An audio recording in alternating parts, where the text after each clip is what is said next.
Hello everyone, let's continue this series जिसमें हम जे advance के प्रीवियस ईयर क्वेश्चन सोल्व कर रहे हैं फ्रॉम 2007 से 2025, right. And this is part 3 of electrochemistry. Part 1 part 2 हम पहले ही सोल्व कर चुके हैं। So without wasting time let's continue this series. Okay, so the first question is 2014 J advance. So in a galvanic cell the salt bridge does not participate chemically in the cell reaction. तो चार option है, salt bridge के बारे में पूछ रहा है, ठीक है। तो देखो सबसे पहले सोल्ट ब्रिज का मेन एम क्या होता है, मेन काम क्या होता है। सोल्ट ब्रिज का मेन काम ये होता है कि जब cathode as well as anode पे रिडॉक्स रिएक्शंस हो रहे हैं तो cathode as well as anode chamber को वो इलेक्ट्रिकली न्यूट्रल रखे। वो रिडॉक्स रिएक्शन में केमिकली पार्टिसिपेट नहीं करता है, राइट। वो बस उसका काम क्या होता है, cathode as well as anode chamber को इलेक्ट्रिकली न्यूट्रल रखे, right. Okay, so does not participate chemically in the cell reaction, पहला ऑप्शन तो बिल्कुल सही है। Stops the diffusion of ions from one electrode to another, ना ये तो कोई सेंस ही नहीं बना। Is necessary for the occurrence of the cell reaction, अभी इसको क्वेश्चन मार्क रखते हैं, इसके बारे में मुझे एक इंपॉर्टेंट चीज बतानी है। Ensures mixing of the two electrolytic solution, यही तो नहीं करवाना, यही तो नहीं करवाना, तभी तो जाके हमारा प्रॉपर एक सेल बनता है, राइट। तो इसका उल्टा होता है कि एंश्योर्स कि वो दो इलेक्ट्रोलाइटिक सॉल्यूशन जो है मेरे वो मिक्स ना हो, तो ये ऑप्शन भी गलत है ना। इस ऑप्शन पे बात आता है, देखो जितने भी हमने जनरली जो हम गैल्वेनिक सेल्स देखते हैं उसमें सोल्ट ब्रिज होता है, लेकिन कुछ ऐसे गैल्वेनिक सेल भी होते हैं जिसमें सोल्ट ब्रिज की रिक्वायरमेंट नहीं होती, राइट। और ये एनसीईआरटी में साफ साफ लिखी हुई है ये लाइन, वो लाइन अभी मैं लिखवा भी देता हूँ। इसलिए इसका आंसर, अच्छा मैं तुम्हें एक इंटरेस्टिंग चीज बताऊं, इसका आंसर जे एडवांस 2014 ने फिर क्या दिया था। अब देखो ये लाइन करेक्ट हुई इनकरेक्ट हुई, एनसीईआरटी के लाइन के अकॉर्डिंग तो ये हुई इनकरेक्ट। सो इसलिए इसका आंसर जे एडवांस ने दिया था ए और ए सी, ठीक है। तो उनको लगा कि ये सही भी है, बच्चों को कंफ्यूजन हो सकती है, बच्चों को नहीं पता, जो भी है, right. But according to me this is the correct answer, right. C correct answer नहीं है, और जो एनसीईआरटी की लाइन है वो मैं अभी आपको लिखवा भी देता हूँ, राइट। सो एनसीईआरटी की लाइन है, समटाइम्स बोथ द इलेक्ट्रोड्स, देखो ये ध्यान से, ये एनसीईआरटी में लिखा, और देखो केमिस्ट्री में मैंने इसलिए बार बार मैं बच्चों को बोलता हूं, केमिस्ट्री में एनसीईआरटी इंपॉर्टेंट है, एनफ है ये नहीं बोलता मैं, लेकिन इंपॉर्टेंट है, राइट। तो वो हमें पढ़ना तो पड़ेगा, ठीक है। So sometimes both the electrodes dip in the same electrolytic solution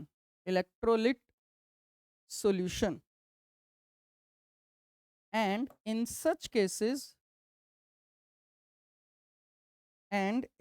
cases we do not require a salt bridge। तो ये बड़ी इंटरेस्टिंग लाइन है, ये ध्यान रखना। कुछ ऐसे गैल्वेनिक सेल्स होते हैं हमारे जिसमें दोनों इलेक्ट्रोड्स एक ही सॉल्यूशन में डिप होते हैं, तो वहां पर सोल्ट ब्रिज की रिक्वायरमेंट ही नहीं होती, right. So A is the correct answer. Okay, moving on to the next question. This is 2013 JEE advanced. अच्छा देखो एक इंटरेस्टिंग चीज पता है क्या है, यहां पर मैं आप लोगों को बताऊंगा एंट्रेंस एग्जाम स्किल्स। इसमें इंपॉर्टेंट चीज पता है क्या है, क्वेश्चन तो चलो ठीक है आप लोग पढ़ोगे, क्वेश्चन से पहले ना ऑप्शंस देखो, ऑब्वियसली मुझे करेक्ट ऑप्शन बताना है। पी क्यू आर एस, ये पी क्यू आर एस है, लिस्ट 1 और लिस्ट 2 में 1 2 3। देखो पी, ऑप्शंस देखो, पी का 1 2 3 4, क्यू का 1 2 3 4, आर का 1 2 3 4, एस का 1 2 3 4। इसका मतलब क्या है, इसका मतलब ये है कि कोई एक भी निकाल दो, पी क्यू आर एस में से कोई एक भी निकाल दो, क्योंकि एक से ज्यादा आ ही नहीं रहे किसी भी ऑप्शन में, कोई एक भी निकाल दो, आंसर आपके पास है।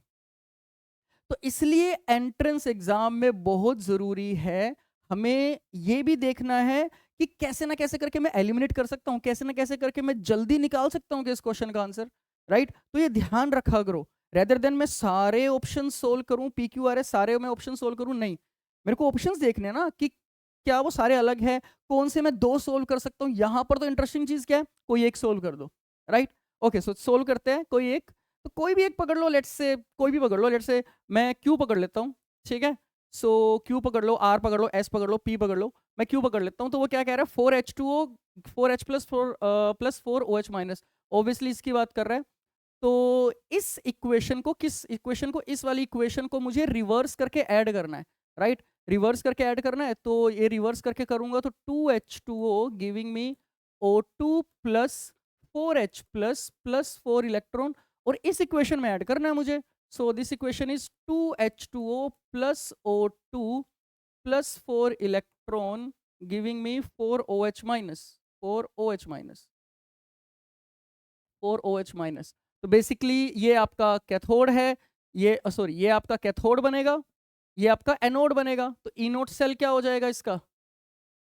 कैथोड का रिडक्शन पोटेंशियल, एनोड का रिडक्शन एनोड का ऑक्सीडेशन पोटेंशियल। तो कैथोड का रिडक्शन पोटेंशियल प्लस 0.4 माइनस 1.3, तो कितना हो जाएगा?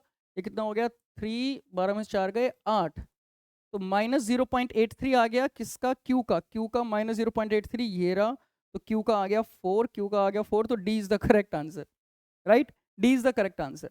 आप कोई भी सोल्व कर लो, ये क्वेश्चन उस हिसाब से जे एडवांस ने दिमाग नहीं लगाया कि भाई ऑप्शंस तो मैं ढंग के बनाऊं, right?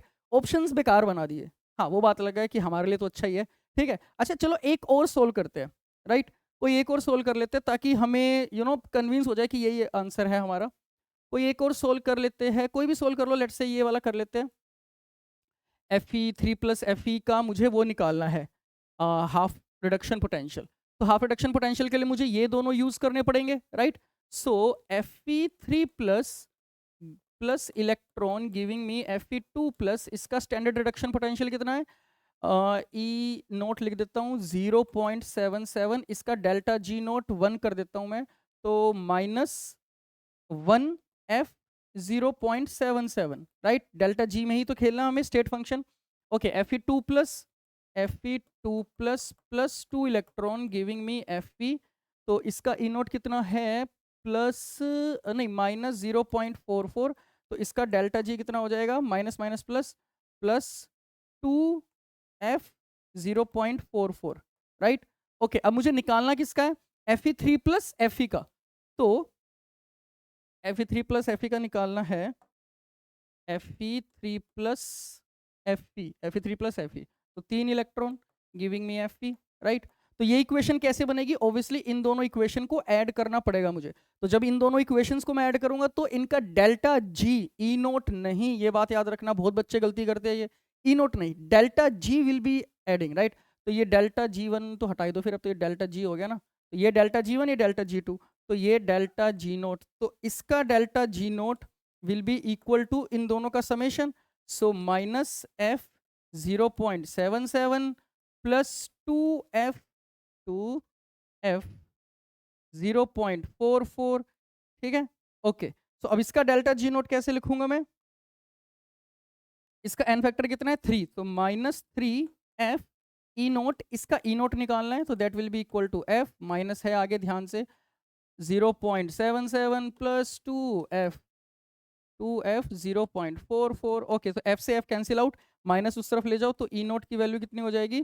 0.77 minus 2 into 0.44 divide by 3, right?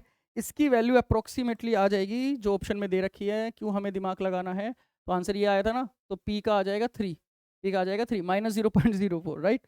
So minus 0.04, ठीक है? तो कैलकुलेशन है वो, तो फिर ठीक है। ओके, सो ये ध्यान रखा करो, हमें ना बहुत बार ये देखना होता है ऑप्शन एलिमिनेशन कर सकता हूँ क्या मैं किसी भी तरीके से, और मैच द कॉलम में तो बहुत बार अभी तक जे एडवांस ये गलती करता है कई बार कि ये वाली चीजें हटा के अगर मैं देखूं तो भाई 2 ही ऑप्शंस बचे और फिर उन दोनों में मैं थोड़ा सा केमिस्ट्री की नॉलेज लगा लूंगा, ठीक है? Okay, so this was 2013 JEE advanced, ठीक है? Okay, moving on to the next question. This is also 2013 JEE advanced. Question क्या है? An aqueous solution of x is added slowly to an aqueous solution of y as shown in list 1। So list 1 में मेरा x और y है, तो x को मैं add कर रहा हूँ स्लोली y में, राइट? y का सॉल्यूशन है और ऊपर से ड्रॉप बाय ड्रॉप में x ऐड कर रहा हूँ। So the variation in conductivity of these reactions in is given in list 2। So conductivity का वेरिएशन दे रखा है, सो मैच लिस्ट 1 लिस्ट 2, ठीक है? और फिर अगेन, अच्छा देखो यहाँ पर गलती नहीं करी है, ठीक है? 1 1 1 2 2 4 4 3 3, और हाँ P का है 1 2 3 4। P अगर प्रॉपर तरीके से आ गया फिर तो मतलब क्वेश्चन ही खत्म, राइट? लेकिन P, अच्छा ऐसे केसेस में होता है क्या ना, कई बार P खतरनाक दे देता है वो, राइट? P ही खतरनाक दे देता है। ओके, सो स्टार्ट करते हैं। सबसे पहले जो मुझे दिख रहा है ना PQRS में से मुझे दिख रहा है strong acid strong base, right? Strong acid strong base, और इसका तो मुझे कंडक्टिविटी याद है, दैट इज दिस। सो पहले धीरे धीरे करके कंडक्टिविटी घटती है। क्यों घटती है इसको एक्सप्लेन करता हूं मैं। NaOH डाल रहे हो आप HI में, तो OH माइनस H प्लस के साथ कंबाइन करके क्या बना रहा है, पानी। तो OH जो H प्लस है उसको कंपनसेट कौन कर रहा है, अब Na प्लस। अब जो कंडक्टिविटी है, याद करो, कंडक्टिविटी है वो OH माइनस की और H प्लस की बहुत ज्यादा होती है, राइट? सो H प्लस को अब कौन काउंटर कर रहा है, Na प्लस, राइट? कि H प्लस जितना खत्म हुआ उतना Na प्लस आया। तो धीरे धीरे धीरे करके कंडक्टिविटी घटती है और बहुत ज्यादा तगड़े स्लोप से गिरती है, ठीक है? बहुत बहुत ज्यादा तगड़े स्लोप से गिरती है वो जो कंडक्टिविटी का ग्राफ है। अच्छा, अब जब इक्विवेलेंस पॉइंट आ जाएगा, जब जितने भी H प्लस थे HI में सारे खा लिए, अब आप NaOH ऐड कर रहे हो। NaOH क्या, स्ट्रॉन्ग इलेक्ट्रोलाइट, तो धीरे धीरे धीरे धीरे धीरे करके इंक्रीज होगा। तो S का तो आ जाएगा, कौन सा आएगा, डिक्रीज देन इंक्रीज, हाँ यही तो आ रहा है। तो S का तो आ जाएगा 1, तो ये ऑप्शन तो एलिमिनेट हो गया। ओके, अब X को Y में डाल रहे हो, तो अब मैं strong electrolyte, KOH is a strong electrolyte, उसमें आप वीक इलेक्ट्रोलाइट डाल रहे हो, X एसिटिक एसिड, राइट? सो धीरे धीरे करके आप जब ऐड ऑन करोगे तो एसिटिक एसिड का H प्लस और KOH का OH minus will combine, again वो वाटर बनाएगा। तो जितने OH माइनस गए उतने ही एसिटेट कंपनसेट कर रहा है। अगेन OH माइनस की कंडक्टिविटी बहुत ज्यादा है और एसिटेट की कम है with respect to OH minus. तो धीरे धीरे धीरे धीरे करके तो कम हो रहा है कंडक्टिविटी। इक्विवेलेंस पॉइंट के बाद क्या होगा, इक्विवेलेंस पॉइंट के बाद क्या होगा कि आपका स्ट्रॉन्ग इलेक्ट्रोलाइट बन रहा है। कौन बन रहा है स्ट्रॉन्ग इलेक्ट्रोलाइट, क्या है मेरा, यहां पर मेरे वाले केस में पोटेशियम एसिटेट। अब पोटेशियम एसिटेट स्ट्रॉन्ग इलेक्ट्रोलाइट है, अब आप ऊपर से कोई वीक इलेक्ट्रोलाइट डाल रहे हो एसिटिक एसिड, कुछ होगा ही नहीं, मतलब ज्यादा चेंज नहीं आएगा कंडक्टिविटी में, क्योंकि सॉल्यूशन में आपके स्ट्रॉन्ग इलेक्ट्रोलाइट है और आप क्या डाल रहे हो, drop by drop weak electrolyte, तो कंडक्टिविटी में ज्यादा चेंजेस नहीं आने वाले। सो आर का तो पहले तो डिक्रीज करेगा, तो 1 तो चला गया ना उसके साथ, और कोई मैच नहीं होगा, तो conductivity decreases then does not change, हाँ यही तो आ रहा है 2। सो आर का आ जाएगा 2, आर का आ जाएगा 2, तो ये ऑप्शन भी चला गया, ठीक है? अब क्यू का निकालो या पी का निकाल लो। क्यू क्या निकाल लेते हैं, चलो। तो AgNO3 सॉल्यूशन में आप ड्रॉप बाय ड्रॉप क्या डाल रहे हो, Ki, राइट? अब देखो Ag जो यहां पर सोल्ट बनेगा, यहां पर तो मेरा स्पेरिंगली सोल्यूबल सोल्ट या PPT बन रहा है AgI, तो जितने Ag प्लस खत्म हुए, आप ड्रॉप बाय ड्रॉप डाल रहे हो ना, तो Ag प्लस जितने भी थे सॉल्यूशन में, drop by drop I minus उसके साथ कंबाइन करके AgI बना रहा है। तो Ag प्लस की कंसेंट्रेशन कम हो रही है, बढ़ किसकी रही है, कौन से कैटायन की बढ़ रही है, फिर K प्लस की। अब याद करो, अगेन ये भी थ्योरी में बताया गया था कि K प्लस और Ag प्लस की जो कंडक्टिविटी है वो बिल्कुल आसपास है, ज्यादा डिफरेंस नहीं है, राइट? ज्यादा डिफरेंस नहीं है। सो जब हम AgNO3 के सॉल्यूशन में Ki डालते हैं तो धीरे धीरे करके जो up to the equivalence point ज्यादा चेंजेस नहीं आते, बहुत कम चेंजेस देखने को मिलते हैं, बिल्कुल बहुत कम, राइट?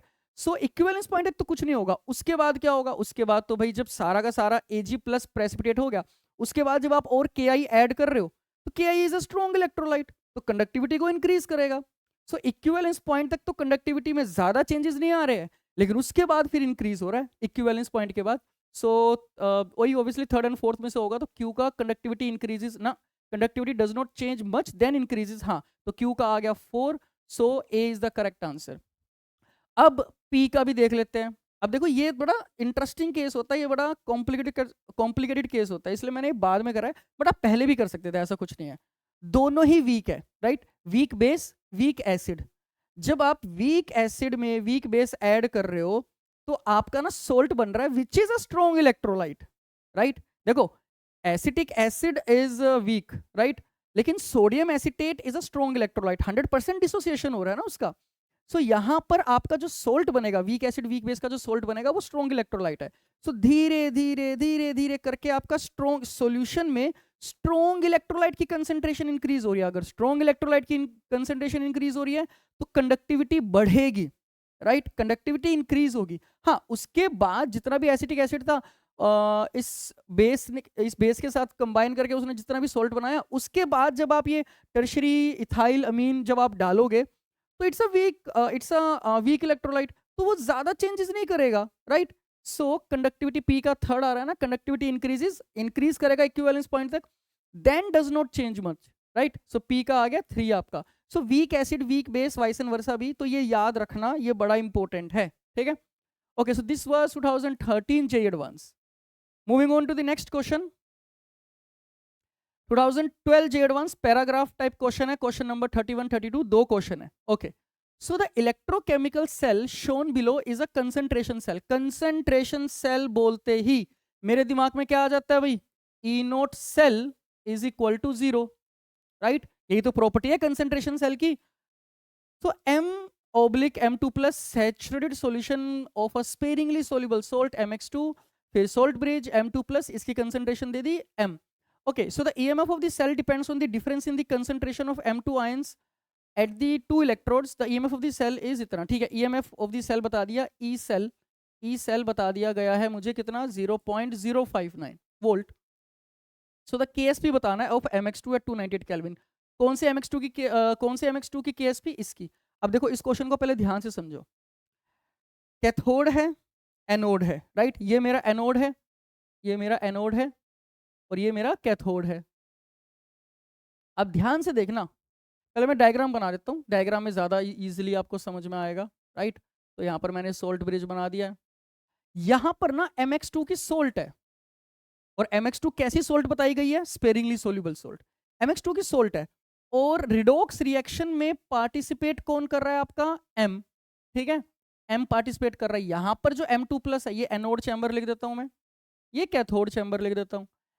कैथोड में जो कंसंट्रेशन है ना M2+ की, वो दी गई है आपको 1 2 3 10⁻³ मोलर, ठीक है। M की जगह मैं वो लिख देता हूं मोल पर लीटर, क्योंकि M यहां पर सेम हो जाएगा ना वरना, ठीक है। सो यहां पर M2+ की कंसंट्रेशन कितनी है वो हमें पता लगाना है। अगर वो पता लग जाए ना, तो फिर मैं MX2 का KSP बता दूंगा, ठीक है। और मुझे ये पता अगर MX2 है तो ये किस तरह से टूट रहा होगा, M2+ + 2x-। अब ये स्पेरिंगली सोल्यूबल सोल्ट याद करो, याद करो भाई, आयनिक इक्विलिब्रियम में हम करते थे। अगर इसकी अगर इसकी सोलिबिलिटी S है, तो इक्विलिब्रियम पे इसकी सोलिबिलिटी या इसकी कंसंट्रेशन कितनी हो जाएगी, S, इसकी कितनी हो जाएगी, 2S, राइट। अच्छा, अब हमें क्या करना है, उसने मेरे को ई सेल दे दिया, ई नोट सेल 0 है, तो नर्स्ट इक्वेशन लगा के ना एनोड चैम्बर में M2+ की कंसंट्रेशन कितनी है ये पता लगा लेता हूं। अगर ये पता लग गया तो मुझे क्या पता लग गया, S, भाई S ही तो है, राइट। S पता लग गया तो KSP क्या है, 4s³, वो तो जो रिलेशन में निकालूंगा, राइट। तो KSP क्वेश्चन खत्म। ओके, सो फिर अब जो दिमाग में किया, अब क्वेश्चन सोल्व कर लेते हैं थोड़ा।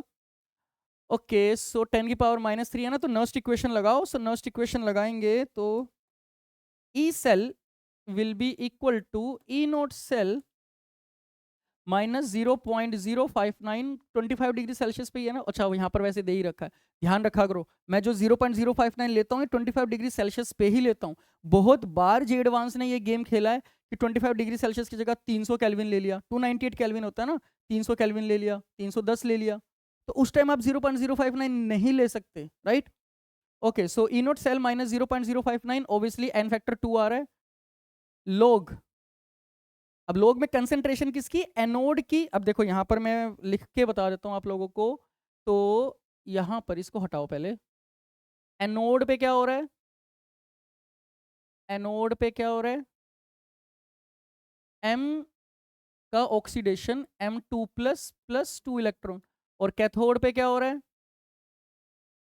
M2+ + 2 electron giving me M, right. तो जब आप नर्स्ट इक्वेशन में लोग लगाओगे तो एनोड वाले का M2+ की कंसंट्रेशन डिवाइड बाय कैथोड वाले का M2+ की कंसंट्रेशन, इसमें बहुत बच्चे गलती करते हैं, राइट।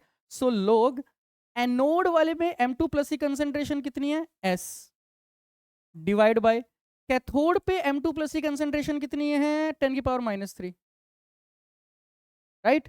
अब एक इक्वेशन एक वेरिएबल, ई सेल की वैल्यू दे रखी है, कितनी दे रखी थी, 0.059, ई नोट सेल 0 है, तो S की वैल्यू निकालो। तो S की वैल्यू निकालते हैं, so 0.059 is equal to 0 minus 0.059 divide by 2 log 10⁻³ S, ऐसे लिख देता हूँ मैं क्योंकि 10⁻³ ऊपर चला गया ना। सो 0.059 से 0.059 गया तो -2 इज इक्वल टू लोग 10 की पावर 3 s, राइट। तो यहाँ से कितना आ गया, 10 की power 3 into S is equal to 10 की पावर -2, राइट। एंटी लॉग ले लिया तो सिंपल है। सो s इज इक्वल टू 10 की पावर माइनस कितना हो गया, 5, 10 की पावर -5, 10 की पावर -5। अब बस KSP निकालना है।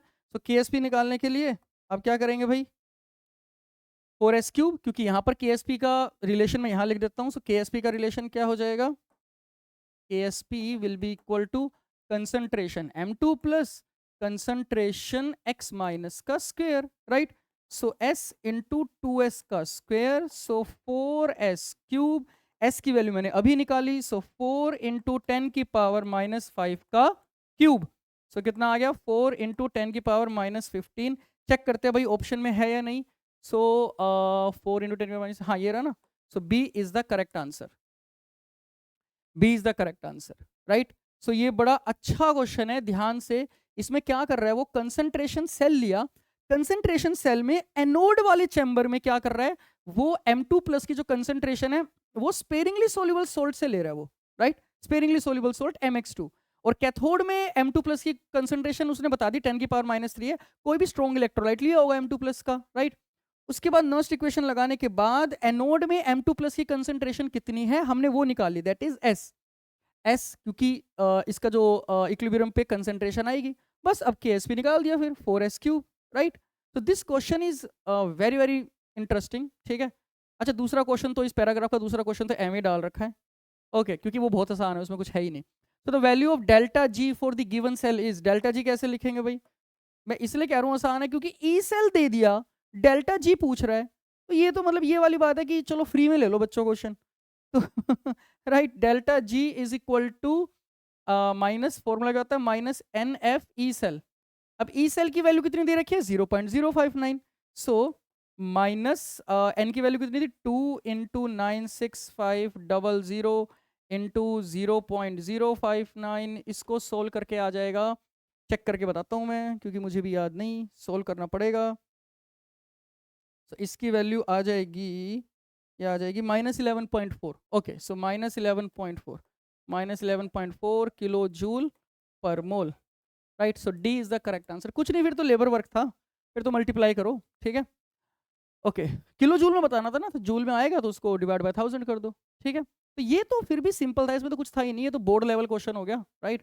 हाँ ये था अच्छा क्वेश्चन, जो पहला क्वेश्चन था 31। तो it is very very interesting question, तो ध्यान रखना। सो दिस वाज 2000, कौन सा था, 2012 JEE advanced. Okay, moving on to the next question. Again conductometric titration का क्वेश्चन आ गया। देखो मैं तुम्हें बताऊं, 2007 से लेके 2025 तक कंडक्टिविटी कंडक्टोमेट्रिक टाइट्रेशन पे कितनी बार क्वेश्चन आ रखे हैं, 2011 ना, 2011, 2013 अभी किया, और 2024 जो हमने किया था पार्ट 1 में, राइट। सो 3 ही बार आया हुआ है, ठीक है। अभी तक तो मैंने 3 ही बार देखा है।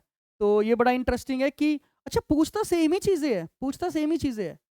तो इसलिए जे एडवांस के प्रीवियस ईयर क्वेश्चन करना बहुत ज़रूरी हो जाता है, क्योंकि वो जो उसने पहले क्वेश्चन पूछ रखे हैं ना, स्पेसिफिकली केमिस्ट्री में मैंने ये चीज़ देखी है, फिर वो सेम ही अगली बार वही क्वेश्चन पूछता है, लेकिन थोड़ा सा उसको टफ कर देगा, थोड़ा सा उसको ट्विस्ट कर देगा उस क्वेश्चन को, right. Okay, so AgNO3 was added to an aqueous KCl solution gradually and the conductivity of the solution was measured. The plot of conductance versus the volume of AgNO3 is, ठीक है, ये भी हमने देखा था, वापस से बता रहा हूँ कि भाई AgNO3 ऐड कर रहा हूँ KCl में, तो KCl में मैं AgNO3 ऐड कर रहा हूँ। मैंने बताया था पहला पॉइंट, तो AgCl वाइट PPT बन जाएगा, तो Ag प्लस की कंसेंट्रेशन कम हो रही है और K प्लस की कंसेंट्रेशन बढ़ रही है। तो पहले जो कंडक्टिविटी या कंडक्टेंस जो दे रहा था वो दे रहा था Ag प्लस और NO3 माइनस। अब आप drop by drop KCl add कर रहे हो, तो Ag प्लस तो पीपीटी बन गया, वो तो कंडक्टेंस नहीं दिखाएगा। अब कौन दिखाएगा Ag प्लस की जगह, K प्लस। और K प्लस और Ag प्लस की जो कंडक्टेंस है वो अप्रोक्सीमेटली सेम निकल के आती है, राइट, अप्रोक्सीमेटली। तो इक्विवेलेंस पॉइंट तक लगभग लगभग लगभग सेम ही रहेगी कंडक्टेंस। उसके बाद जब आप एक्स्ट्रा AgNO3 ऐड करोगे तो सारा का सारा Cl माइनस तो प्रेसिपिटेट हो गया। अब AgNO3 number of ions increase हो गए, अब तो कंडक्टिविटी इंक्रीज हो जाएगी क्योंकि स्ट्रॉन्ग इलेक्ट्रोलाइट है। So up to the equivalence point कुछ नहीं हो रहा, तो डी आ गया। एस, ओहो एक second, so D S is the correct answer. कुछ नहीं हो रहा, उसके बाद इंक्रीज हो रहा है क्योंकि AgNO3 is a strong electrolyte. Simple question था, right? Conductometric titration. Okay, moving on to the next question. This is 2010 JEE advanced question.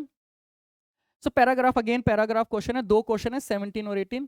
So पढ़ लेते हैं पैराग्राफ को. So the concentration of potassium ions inside a biological cell is, यहाँ पर ये at least है, 20 times higher than the outside. The resulting potential difference across the cell is important in several processes such as transmission, blah blah blah blah blah. ठीक है, फालतू की चीज.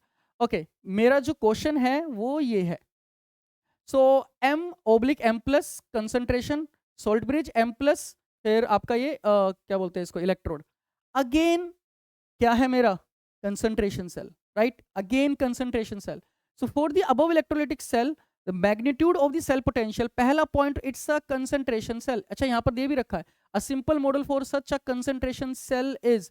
तो concentration cell, again concentration cell बोलते ही मेरे दिमाग में क्या आ जाता है भाई, E0 cell equal to 0, right?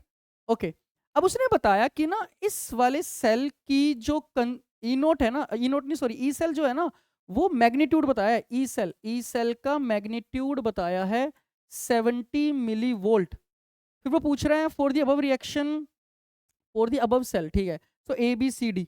अच्छा चलो, दो तीन ऑप्शन एलिमिनेट कर रहे हैं क्योंकि एलिमिनेट करते हैं क्योंकि मुझे कुछ दिख रहा है. अगर E0 सेल 0 है, डेल्टा G0 क्या होगा, वो भी 0 होगा. तो डेल्टा G0 ग्रेटर देन 0 ना, डेल्टा G0 लेस देन 0 ना. अब ये डेल्टा G0 ही देखने हैं. अच्छा, इसमें एक इंटरेस्टिंग चीज देखते हैं. अच्छा, दोनों सही आ रहे हैं, वरना मैं इसको भी एलिमिनेट कर देता. कैसे? E0 सेल अगर नेगेटिव है तो डेल्टा G पॉजिटिव है, हाँ ये होता है. ई सेल अगर positive, delta G less than 0 है, ये होता है. मान लो दोनों में अगर सेम साइन होते तो क्वेश्चन ही नहीं सोल्व करना पड़ता, राइट? ओके, तो अब ये मेरे को देखना पड़ेगा कि ई सेल पॉजिटिव आ रहा है या नेगेटिव, क्योंकि उसने मैग्नीट्यूड दे रखा है.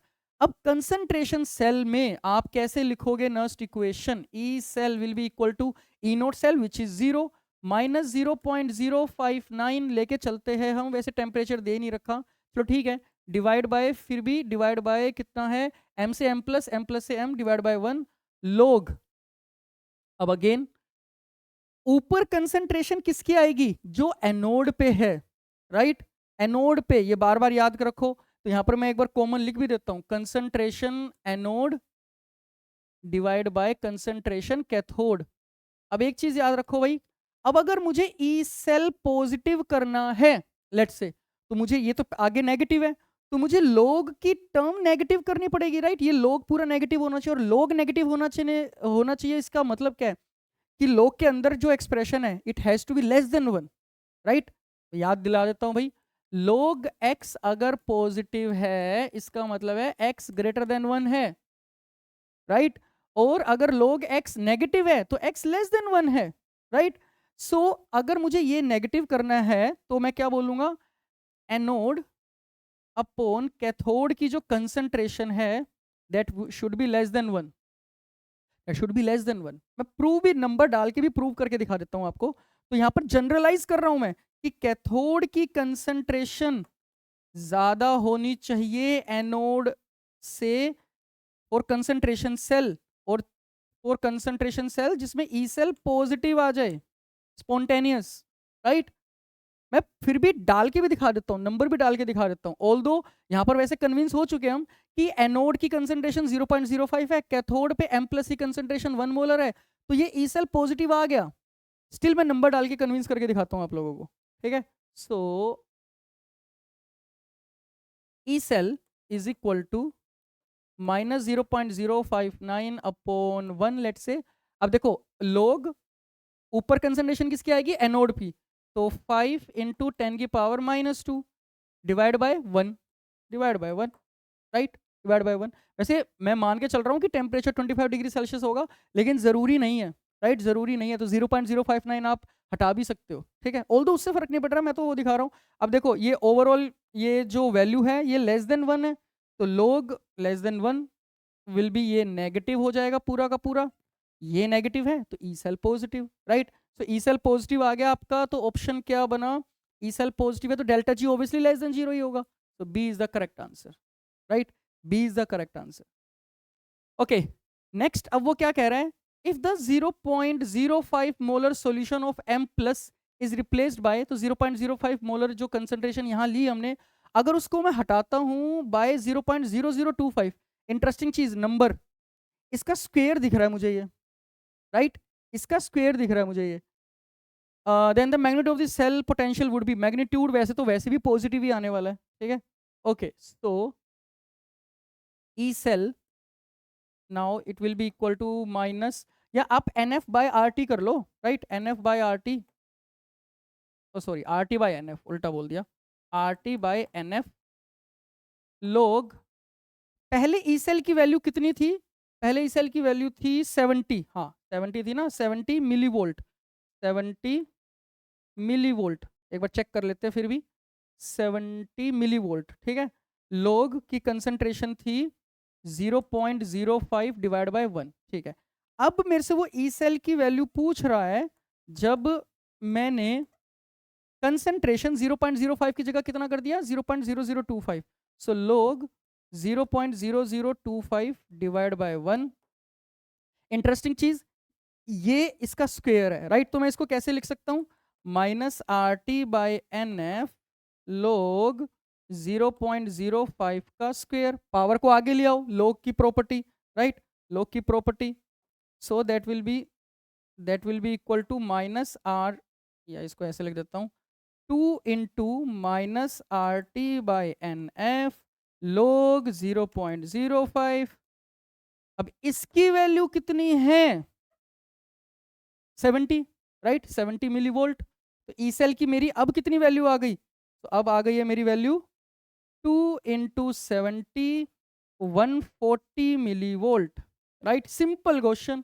140 है क्या, हाँ है, तो C is the correct answer, right, simple question था, नंबर के साथ खेलना था जो थोड़ा सा दिया उसने, right, okay, so this was 2000, कौन सा था, 2010 जे एडवांस, ठीक है, एक बार वापस से देख लेते हैं, कंसंट्रेशन सेल दिया, तो उसमें वो मेरे से ई सेल पूछ रहा है, पॉजिटिव होगा नेगेटिव होगा, मैंने आपको जनरलाइज केस बता दिया है कि कैथोड पे जो भी आयन है उसकी कंसंट्रेशन ज्यादा होनी चाहिए डिवाइड बाय एनोड की कंसंट्रेशन के रिस्पेक्ट में, राइट, तब जाके ये लोग नेगेटिव बनेगा, तो नेगेटिव इंटू नेगेटिव पॉजिटिव, तब जाके आपका ई सेल पॉजिटिव आएगा, जो कि मेरे वाले केस में आ रहा है, मैंने नंबर डाल के भी आपको कन्विंस करके दिखा दिया। उसके बाद तो नॉर्मल वो 0.05 को चेंज कर रहा है by 0.025, okay, moving on to the next question, this was 2010, moving on to the next question 2010, अच्छा ठीक है, एक और क्वेश्चन आया, so among the following the intensive property या properties are, is are one or more then one correct है, देखो पहला पॉइंट, इंटेंसिव प्रॉपर्टी कौन सी थी, हमने थर्मोडायनेमिक्स में पढ़ा था, इंटेंसिव प्रॉपर्टी वो थी जो मास पे डिपेंड ना करे, राइट, मास पे डिपेंड ना करे, तो जितनी भी मोलर वाली चीजें होती है, molar conductivity, molar enthalpy, molar entropy, molar Gibbs free energy, molar enthalpy, कुछ भी जो मोलर है, मोलर वॉल्यूम, कुछ भी जो मोलर है ना, क्योंकि वो तो एक मोल के लिए डिफाइन है, राइट, वो तो इंटेंसिव होगा ही होगा, वो तो इंटेंसिव होगा ही होगा, ये तो आप लोगों को पता ही होना चाहिए, हम थर्मोडायनेमिक्स में पढ़ते हैं कि जो भी मोलर वाली चीजें हैं वो तो एक मोल के लिए डिफाइन है, राइट, तो वो तो मास पे डिपेंड कर ही नहीं रहा, ओके,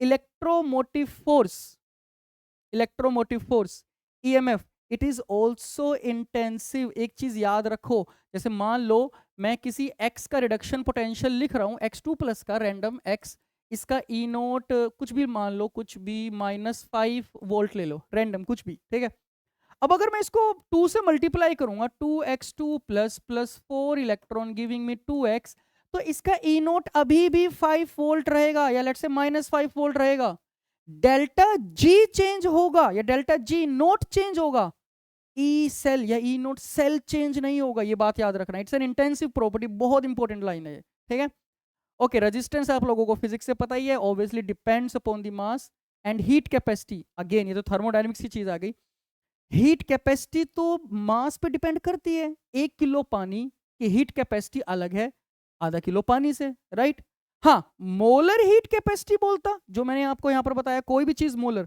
मोलर हीट कैपेसिटी बोलता तो वो इंटेंसिव हो जाती, लेकिन अभी ये हीट कैपेसिटी बोल रहा है, it's an extensive, right, okay, so 2010 JEE advanced, A and B are the correct answers, ठीक है, ये याद रखना। नेक्स्ट क्वेश्चन 2009 जे एडवांस, ठीक है, सो for the reduction of nitrate ion in an aqueous solution E note इतना है, ठीक है।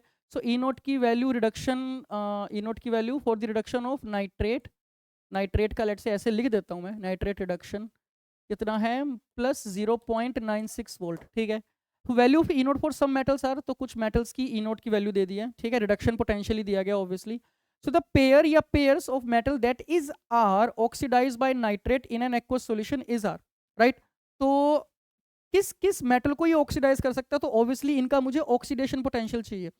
तो हर एक मेटल का निकाल लेते हैं पहले, ठीक है। सो मान लो वेनेडियम के केस में ई सेल या ई नोट सेल कितना होगा, अगर इनको ऑक्सीडाइज कर रहा है, राइट, ऑक्सीडाइज बाय नाइट्रेट, तो इन मेटल्स को ऑक्सीडाइज कर रहा है, तो मुझे इनका चाहिए ऑक्सीडेशन पोटेंशियल, नाइट्रेट का रिडक्शन पोटेंशियल चाहिए, तो इसका रिडक्शन पोटेंशियल है प्लस 0.96। अब वेनेडियम के केस में माइनस ऑफ माइनस 1.19, तो ऑब्वियसली ये पॉजिटिव आएगा। वैल्यू लिखने की जरूरत नहीं है भाई, किसको वो रिड्यूस, किसको वो ऑक्सीडाइज कर सकता नहीं कर सकता। अगर देखो वो काइंड ऑफ स्टैंडर्ड कंडीशंस पे पूछ रहा है, तो इसलिए मैं ई नोट देख रहा हूं। अगर वो स्टैंडर्ड कंडीशंस पे नहीं पूछता तो मैं ई नोट नहीं, मैं ई सेल देखता फिर, राइट, ई सेल देखता। ओके, तो अभी वो ई नोट पे पूछ रहा है, तो वेनेडियम के केस में तो निकल के आ रहा है। एफ के केस में चेक करते हैं, E naught cell will be equal to plus 0.96। अच्छा, इसका रिडक्शन पोटेंशियल है ना, मुझे ऑक्सीडेशन पोटेंशियल चाहिए, तो minus of minus 0.04, again it will B positive. तो वेनेडियम ऑक्सीडाइज हो सकता है नाइट्रेट से, आयरन हो सकता है, गोल्ड का चेक करते हैं। एयू के केस में ई नोट सेल, पहले तो नाइट्रेट का रिडक्शन पोटेंशियल प्लस 0.96, अब इसका माइनस 1.4, ऑब्वियसली इसका मैग्नीट्यूड ज्यादा है, तो ये नेगेटिव होगा, ये नहीं हो सकता, ये नहीं हो सकता, राइट। एच का केस देखते हैं। एच के केस में E naught cell will be equal to, पहले तो ये 0.96, अब इसका रिडक्शन पोटेंशियल है ना, ऑक्सीडेशन पोटेंशियल चाहिए, माइनस 0.86, अगेन ये पॉजिटिव, तो एच को भी ऑक्सीडाइज कर देगा, तो सिर्फ गोल्ड को नहीं कर पाएगा। तो जहां भी गोल्ड आ रहा है उसको ऑप्शन को कैंसिल करो, तो ये वाला option cancel. So A B D, क्योंकि बाकी मेटल्स को कर रहा है ना, वेनेडियम, आयरन और एच को, so A B D is the correct answer की, राइट। तो ये बड़ा इंटरेस्टिंग क्वेश्चन है, और मुझे ना याद आ रहा है कौन सा, 2021 जे एडवांस, 2021 जे एडवांस, हाँ, सिमिलर टाइप का क्वेश्चन था 2021 जे एडवांस, उसमें भी ऐसा ही था, राइट। थोड़ा सा ट्विस्ट कर रखा था, लेकिन लगभग ऐसा ही था, right. So 2009 J advance. Moving on to the next question. This is 2008 J advance. So electrolysis of dilute aqueous NaCl solution was carried out by passing 10 milliampere. तो सबसे पहले तो करंट लिख लेते हैं, 10 इंटू 10 की पावर माइनस 3 मिली एम्पियर है ना, तो 10 की पावर माइनस 2 एम्पियर, एम्पियर में करेंगे ना हम। तो टाइम रिक्वायर्ड, तो T, let the T will be equal to X second, let say X ले लिया मैंने। To liberate 0.01 mole of H2 gas at the cathode, मुझे याद आ रहा है NaCl का जब मैं इलेक्ट्रोलिसिस करता हूं तो कैथोड पे H2 निकलता है, क्योंकि कैथोड पे H2O का रिडक्शन होता है, राइट, ये याद रखना। सो कैथोड पे हो क्या रहा है, तो यहां पर लिख देता हूं मैं, कैथोड पे हो क्या रहा है, सो H2O का रिडक्शन हो रहा है, H2 गैस निकल रही है प्लस OH माइनस। अब अगर इसको थोड़ा सा बैलेंस कर दे तो it will be like this, हाँ ठीक है, ठीक है, बैलेंस कर दी मैंने इक्वेशन। अब देखते हैं, अब थोड़ा सा नॉर्मल यूनिटरी मेथड लगाना है।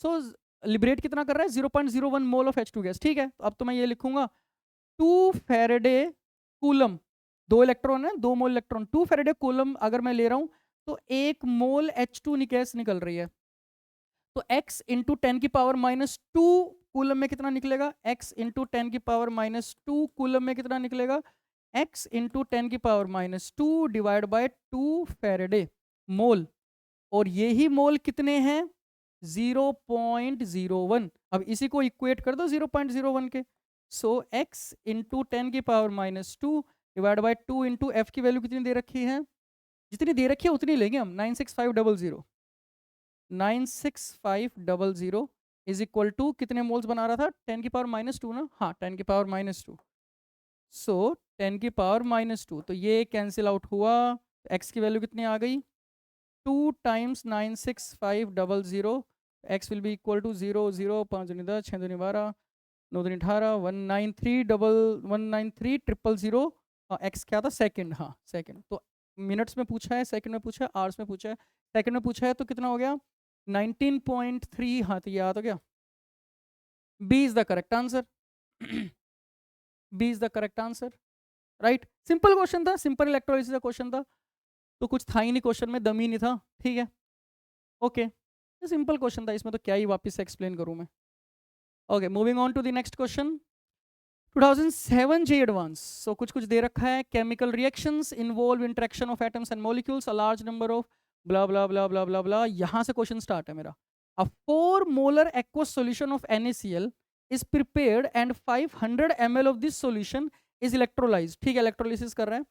This leads to the evolution of chlorine gas as gas at one of the electrodes। तो atomic mass दे दिया, तो पूछ क्या रहा है, पहला क्वेश्चन क्या है, the total number of moles of chlorine gas evolved is। तो कितने Cl2 के मोल्स निकले, ठीक है। ओके, तो सबसे पहले ऑब्वियसली जो NaCl का जब आप इलेक्ट्रोलिसिस कर रहे हो, तो Cl माइनस से Cl2 जा रहा है ना, तो Cl माइनस से Cl2 जा रहा है, प्लस इलेक्ट्रॉन या 2 इलेक्ट्रॉन, इसको बैलेंस कर लेते हैं, ठीक है। 2Cl minus goes to, okay. अब पूछ क्या रहा है, नंबर ऑफ मोल्स। तो सबसे पहले मुझे एक बात बताओ भाई, कंसंट्रेशन NaCl कितना है, या मोल्स में खेल लो ना, क्योंकि वो मोल्स में ही खेल रहा है। तो मोल्स ऑफ NaCl कितना है, मोलैरिटी इंटू वॉल्यूम, तो 4 इंटू 0.5 लीटर में कन्वर्ट करना पड़ेगा ना, तो that will be equal to 2 moles. अब मुझे यहां से स्टोक्योमेट्री बताओ भाई, मोल्स ऑफ Cl2, अच्छा यहां से पहला एक और चीज, moles of Na plus is equal to moles of Cl minus is equal to 2 moles, right, because formula क्या है NaCl का 1:1। अच्छा, अब मुझे एक बात बताओ, यहां से मैं स्टोक्योमेट्री क्या लिख सकता हूँ, moles of Cl2 divide by moles of Cl minus 1/2 implies moles of Cl2 कितने आ गए भाई, 1/2 times the moles of Cl minus 1/2 the moles of Cl minus which is 2। 2 से 2, ये तो 1 आ गया, 1 है क्या ऑप्शन में, हाँ है ऑप्शन में 1। So B is the correct answer. ये तो सिंपल था, ये तो नॉर्मल मोल कंसेप्ट का क्वेश्चन था, इसमें तो क्या ही था, हमें बस ये पता होना चाहिए कि ऐसे Cl2 गैस निकलेगी, बस ये ध्यान रखना था हमें।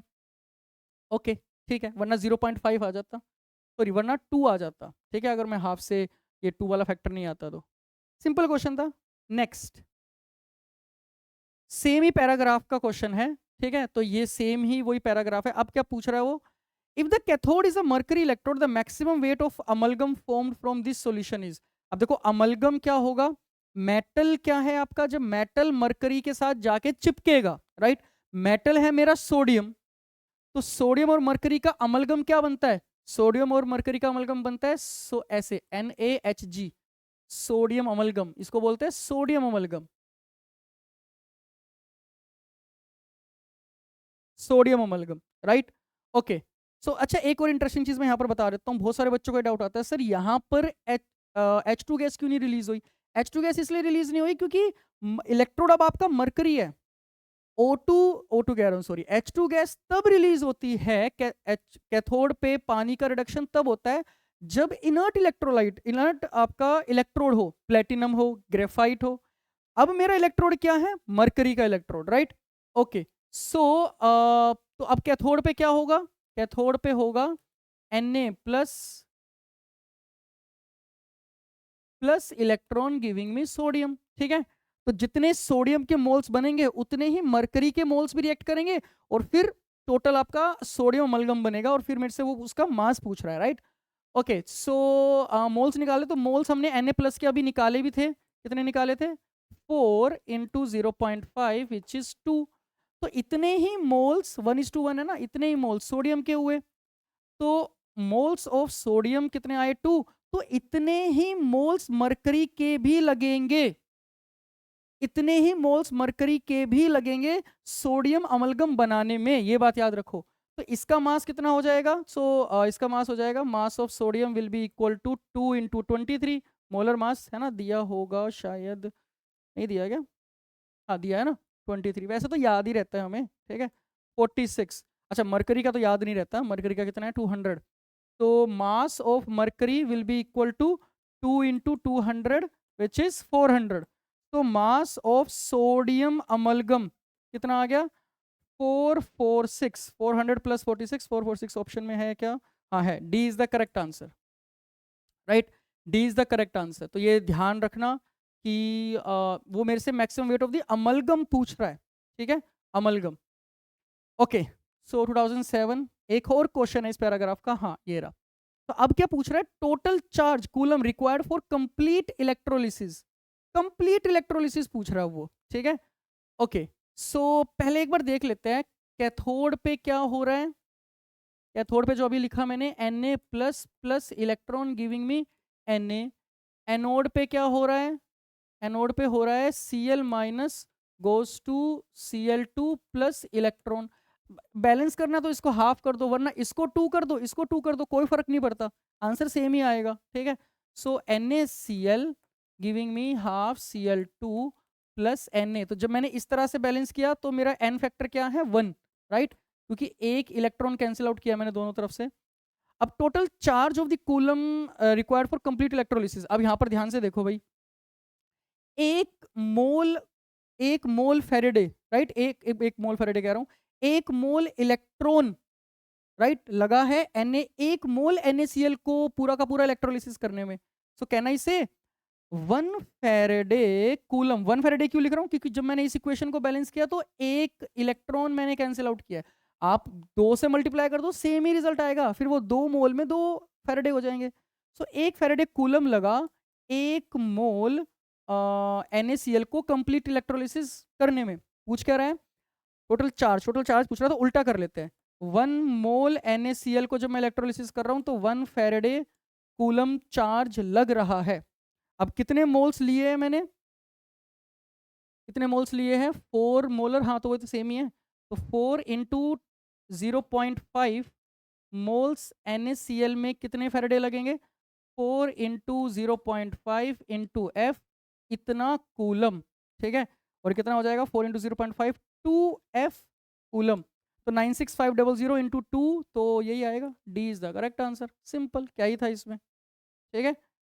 सो D is the correct answer, simple था। इसमें वो पूछ के रहा है कि टोटल चार्ज कितना लगेगा जब मैं कंप्लीट इलेक्ट्रोलिसिस कर रहा हूँ NaCl को। तो मेरे को मोल्स पता होने चाहिए, राइट, पहले तो इक्वेशन ये पता होनी चाहिए। तो NaCl को जब मैं कंप्लीट इलेक्ट्रोलिसिस कर रहा हूँ तो एक मोल NaCl को कन्वर्ट करने या इलेक्ट्रोलिसिस करने के लिए एक मोल इलेक्ट्रॉन चार्ज की रिक्वायरमेंट है, राइट। तो एक मोल इलेक्ट्रॉन का मतलब क्या है 1 फेरेडे। उसके बाद नॉर्मल मैंने लेबर वर्क करना है फिर तो calculations, right. Okay, so this was 2000 कौन सा था 7 JEE advanced. Next, this is also JEE advanced 2007, या उस टाइम पे तो IIT JEE कहते थे, ठीक है। ओके, ये भी पैराग्राफ है 3 क्वेश्चन है। तो redox reactions plays a pivotal role in chemistry and biology. The values of standard reduction potential in order of 2 half cell reactions decided which way the reaction is expected to proceed. A simple example is a Daniell cell in which zinc goes into the solution, copper gets deposited. Given below are a set of are a set of half cell reactions acidic medium में along with their E note V with respect to normal hydrogen electrode। अगर वो नहीं भी लिखता तब भी मैं वही लेके चलता, शी स्टैंडर्ड हाइड्रोजन इलेक्ट्रोड के रिस्पेक्ट में ही वोल्टेज है। यूजिंग द डेटा, तो ठीक है, अभी कुछ क्वेश्चंस है, तो ये कुछ डेटा दे रखा है आप लोगों को, एक सेकेंड, हाँ ये कुछ डेटा दे रखा है, तो क्वेश्चन करते हैं। सो among the following identify the correct statement. अच्छा, जब मैंने चारों स्टेटमेंट पढ़ी ना तो एक स्टेटमेंट मुझे दिख गई और मेरे को एक टेस्ट याद आ गया। कौन सा टेस्ट, याद करो कौन सा टेस्ट, ये याद करो, iodide ion is oxidised by chlorine. Layer test, याद करो भाई, लेयर टेस्ट, या स्पेसिफिकली और ज्यादा स्पेसिफिकली लिख लूं, ऑर्गेनिक लेयर टेस्ट, जिसमें हम I-Br- का टेस्ट करते थे कि वो प्रेजेंट है या नहीं, क्वालिटेटिव एनालिसिस, याद करो, ठीक है। Okay, so iodide ion is oxidised by chlorine, यही सही आंसर है। फिर भी मैं कन्विंस कर देता हूँ ई नोट की वैल्यू से। अगर आयोडाइड आयन ऑक्सीडाइज हो रहे हैं तो इसका ऑक्सीडेशन पोटेंशियल चाहिए विच इज -0.54, -0.54, राइट। अच्छा, क्लोरीन इसको ऑक्सीडाइज कर रहा है तो खुद का रिडक्शन हो रहा है, तो क्लोरीन का रिडक्शन पोटेंशियल, तो इसका +1.36, 1.36 ऑब्वियसली क्या आया, पॉजिटिव, सी ऑप्शन के लिए पॉजिटिव आया, तो ये इसको ऑक्सीडाइज कर सकता है। बाकी कोई भी ऑप्शन नहीं सही निकल के आएगा, ध्यान से देखना।